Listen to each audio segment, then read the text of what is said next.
O Partido Republicanos lançou a candidatura do ex-ministro Tarcísio de Freitas ao governo de São Paulo. O presidente Jair Bolsonaro, a primeira-dama e o ex-ministro da Ciência e Tecnologia, Marcos Pontes, também estiveram presentes no evento. Confira na reportagem de João Vitor Rocha.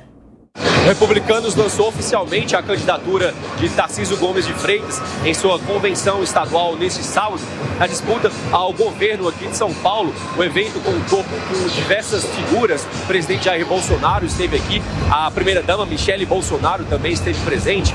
Marcos Pontes, ex-ministro da Ciência e Tecnologia do governo do presidente Jair Bolsonaro, candidato ao Senado Federal aqui por São Paulo, vai compor a chapa com Tarcísio Gomes de Freitas, que também esteve presente. Em seu discurso, Tarcísio fez diversas críticas às gestões passadas do PSDB, falou da importância de aumentar a infraestrutura aqui no estado de São Paulo. Ele, que é um especialista no assunto, foi ministro da infraestrutura do governo do presidente Jair Bolsonaro, e também falou sobre segurança pública.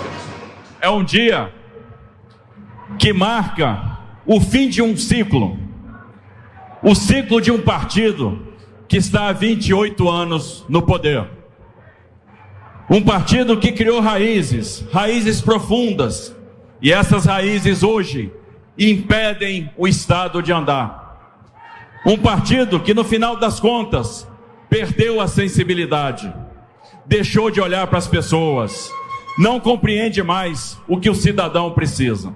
Tarcísio também comentou estar ao lado de Marcos Pontes na chapa ao Senado. Ele elogiou muito o astronauta brasileiro e disse que São Paulo nunca teve um candidato ao Senado como Marcos Pontes. E eu tenho o privilégio de estar com Marcos Pontes do meu lado, um menino humilde, mecânico de uma oficina em Bauru, que virou piloto de caça, que se formou no ITA, que ganhou um espaço, que levou a bandeira do Brasil onde ela nunca tinha estado antes. Bolsonaro fez muitos elogios em seu discurso a Tarcísio Gomes de Freitas, disse que ele é de longe o candidato mais bem preparado, principalmente se comparado com Rodrigo Garcia, do PSDB, e com Fernando Haddad, do PT. Disse que assim que o conheceu, sabia que ele seria um grande agregador, um grande companheiro ao seu ministério. O presidente Bolsonaro também fez elogios a Marcos Pontes, candidato ao Senado, disse que São Paulo nunca teve um candidato a senador como Marcos Pontes. Vamos ouvir o que falou o presidente Bolsonaro. Quando o Tarcísio apareceu na minha frente, ele me conhecia porque ele era assessor parlamentar na Câmara. E quando ele apresentou o seu currículo, a sua formação, de imediato eu falei para ele, por mim você será ministro da infraestrutura. E ele topou. Com a sua competência, com os orçamentos mais curtos daquele ministério, ele começou a trabalhar. Deu provas da sua competência, buscando maneiras de bem aplicar o recurso para que o nosso Brasil pudesse melhor funcionar. De imediato ele convidou o Exército Brasileiro, com seus batalhões de engenharia, a começar a colaborar com obras em rodovias por todo o Brasil. Foi um sucesso o trabalho dele. E para finalizar, o presidente Bolsonaro também anunciou em primeira mão que no dia 7 de setembro as Forças Armadas aqui do Brasil vão fazer um desfile junto com a população lá na praia de Copacabana, no Rio de Janeiro. De São Paulo, João Vitor Rocha. E para falar mais sobre esse assunto, a gente já convida agora Roberto Mota, o nosso comentarista do Grupo Jovem Pan. Mota, muito bem-vindo ao Jornal da Manhã, bom dia para você. Como que você analisa agora esse palanque do presidente Bolsonaro junto com Tarcísio Gomes de Freitas, mas a oposição estava até apontando um quesito a mais nesse palanque, Eduardo Cunha, junto com todo mundo. Seja bem-vindo.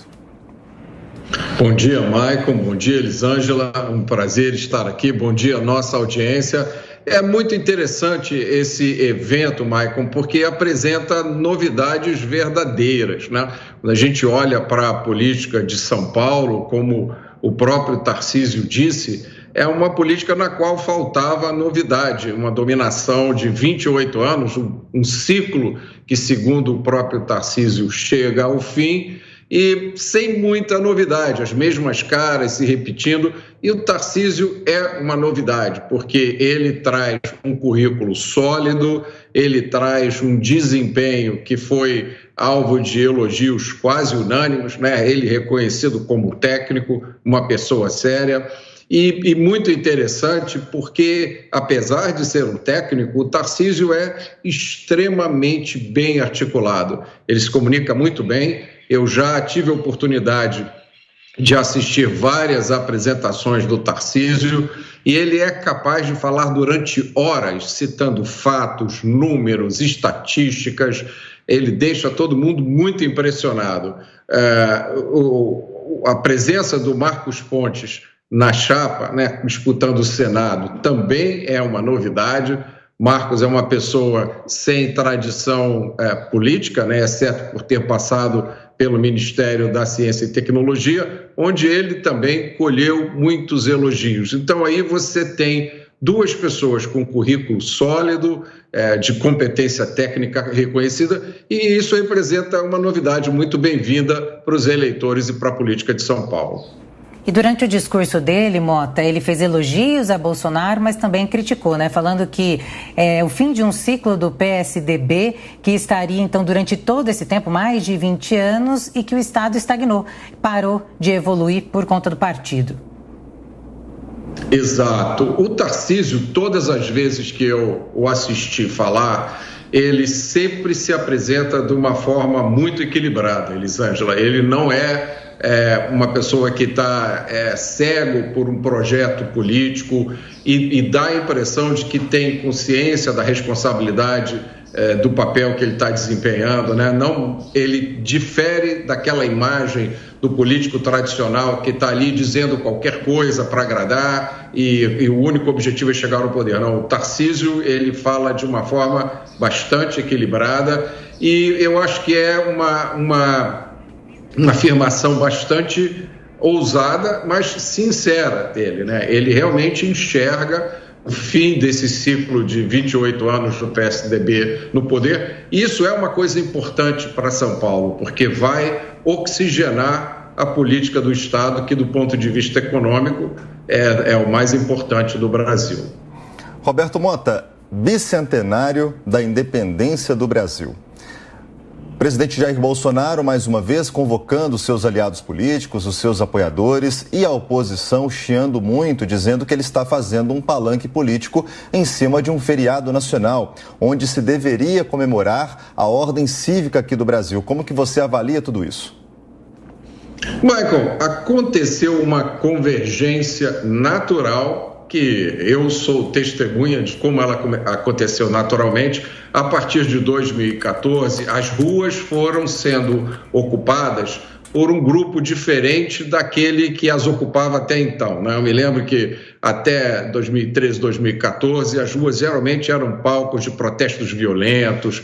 Aqui no Rio de Janeiro, eu testemunhei várias vezes, né, ação de grupos que quebravam lojas, depredavam ônibus, tocavam até fogo no ônibus. Isso começou a mudar a partir de 2014. Renasceu no Brasil, de uma forma assim, muito inesperada, esse patriotismo natural, orgânico, as pessoas procurando resgatar os valores, né, como a bandeira nacional, os símbolos, né, como a bandeira nacional, o hino nacional, e isso foi crescendo e se juntou à campanha do então candidato Jair Bolsonaro. Enquanto os apoiadores do Jair Bolsonaro cantavam o hino, hasteavam a bandeira, né, se perfilavam, os apoiadores de outros candidatos optavam por outros símbolos, né? Bandeira vermelha, camiseta vermelha, como até hoje acontece, se a gente comparar as imagens das manifestações mais recentes. Então essas coisas foram se misturando. Agora o 7 de setembro é tradicionalmente uma data de resgate, de comemoração do patriotismo. Eu me lembro quando eu era pequeno, todo 7 de setembro a gente saía de casa para assistir ao desfile das Forças Armadas. Aquilo é uma coisa bonita, não tinha em absoluto para ninguém nenhuma conotação a não ser de comemoração. Naquela época todo mundo sabia os hinos de cor, né? O hino nacional, o hino da independência, o hino da bandeira. Isso agora está começando a ressurgir. É um fenômeno interessante. Acho que é o Brasil procurando voltar às suas raízes. E o que é importante é que é uma comemoração com muita alegria, uma comemoração com as famílias, idosos, crianças. Eu acho que essa é a perspectiva para 7 de setembro. Ô Mota, e vamos falar então do astronauta brasileiro Marcos Pontes. Ele até comentou nas redes sociais que quando o brasileiro chegou no espaço foi um orgulho para todo mundo e agora no cenário ele também será um orgulho. Fala da sua análise em relação a Marcos Pontes para o Senado. O Marcos Pontes é um político de curta estrada, né? Ele teve experiência no Ministério, agora vai se lançar ao Senado. A candidatura ao Senado é uma candidatura difícil. Para você ser escolhido como candidato ao Senado, talvez seja um processo mais difícil do que para você ser escolhido a candidato ao governador. Ainda mais agora que só existe uma vaga para o Senado. É uma vaga muito disputada e o que está em jogo, né? Quais são as características que ajudam alguém a conseguir primeiro ser candidato ao Senado e depois se eleger? Bom, primeiro é popularidade, celebridade. Essa é a característica número 1. Se for uma pessoa que ninguém conhece, ela pode ter qualificações excelentes, mas a chance dela ser eleito é muito pequena. O Marcos Pontes é um candidato, né, uma figura pública bastante conhecida como astronauta brasileiro. Aí vem as outras características, né, que ter um currículo sólido, ter uma capacidade de trabalho, que o Marcos Pontes demonstrou na sua passagem pelo Ministério da Ciência e Tecnologia. Vamos ver quem serão os outros candidatos. A disputa ao Senado nunca é uma disputa fácil, mas eu acho que o Marcos Pontes larga muito bem nessa disputa.